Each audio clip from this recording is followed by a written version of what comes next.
Perkenalkan, nama Ananda Sawerigading, putra Raja Luwu Batara Latu, datang menghadap membawa amanat ayahanda. Dengan harapan sudilah kiranya Baginda menerima Ananda sebagai menantu Baginda, ungkap Sawerigading. Hai anak muda, kamu jangan mengaku-ngaku. Apa buktinya bahwa kamu adalah putra dari saudaraku itu? Tanya Raja Cina. Sawerigading pun segera memperlihatkan sehelai rambut, sebuah gelang dan cincin pemberian. Wei Tenriabeng kepada Raja Cina seraya menceritakan semua kejadian yang dialaminya hingga ia bisa sampai ke negeri Cina. Mendengar harapan dan permohonan saudaranya melalui keponakannya itu, Raja Cina terdiam sejenak lalu berkata, "Baiklah, sekarang aku percaya bahwa kamu adalah keponakanku. Ayahandamu dulu pernah mengirim kabar kepadaku bahwa ia mempunyai anak kembar emas. Anaknya yang perempuan wajah dan perawakannya serupa dengan putriku." Untuk lebih meyakinkan dirinya, Raja Cina segera memanggil putrinya untuk menghadap. Tak berapa lama Wicudai pun datang dan duduk di samping ayahandanya. Saat melihat pemuda tampan yang duduk di hadapan ayahandanya, Wicudai tampak gugup dan hatinya tiba-tiba berdetak kencang. Rupanya ia jatuh hati kepada pemuda itu yang tak lain adalah Sawerigading. "Ada apa gerangan ayahanda memanggil Ananda?" tanya Wicudai tertunduk malu-malu.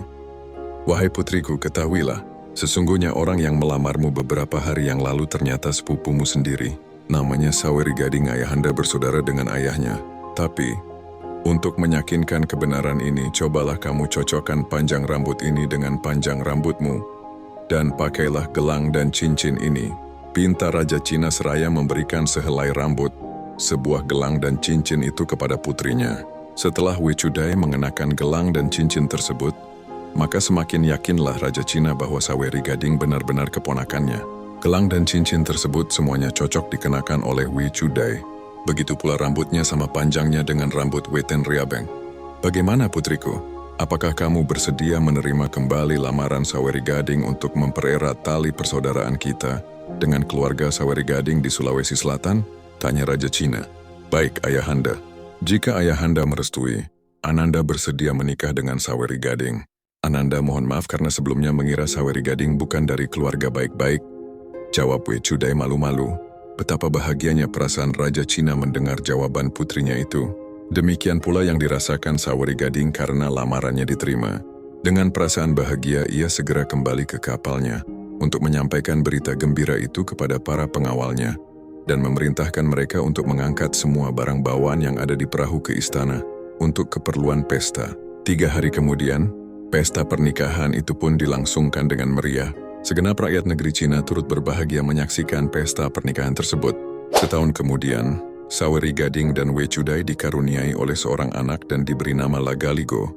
Namun bagi Wicudai, kebahagiaan tersebut terasa belum lengkap jika belum bertemu dengan mertuanya. Suatu hari ia pun mengajak suaminya ke Sulawesi Selatan untuk mengunjungi mertuanya.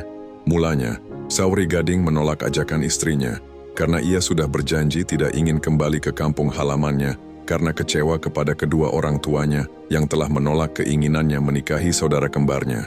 Namun karena istrinya terus mendesaknya, akhirnya ia pun menyetujuinya.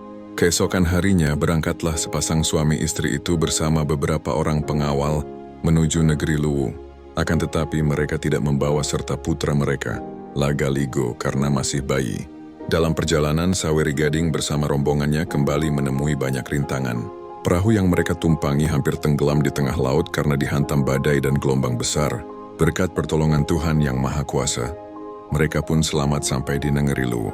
Setelah bertahun-tahun lamanya Sawerigading bersama istrinya tinggal di negeri Luwu, terdengarlah kabar bahwa di tanah Jawa berkembang ajaran agama Islam. Sawerigading pun segera memerintahkan pasukannya untuk memerangi ajaran tersebut. Namun apa yang terjadi setelah pasukannya tiba di tanah Jawa? Rupanya mereka bukannya memerangi penganut ajaran agama tersebut, tetapi justru berbalik memeluk agama Islam. Bahkan sebagian anggota pasukannya memutuskan untuk menetap di tanah Jawa, sementara anggota pasukan lainnya kembali ke negeri Luwu untuk melaporkan kabar tersebut kepada Sawerigading dan sekaligus mengajaknya untuk memeluk agama Islam. Karena kesal atas pengkhianatan pasukannya itu dan tidak ingin masuk agama Islam, Sawerigading bersama istrinya memutuskan untuk kembali ke negeri Cina dan berjanji tidak ingin menginjakan kaki lagi di negeri Luwu.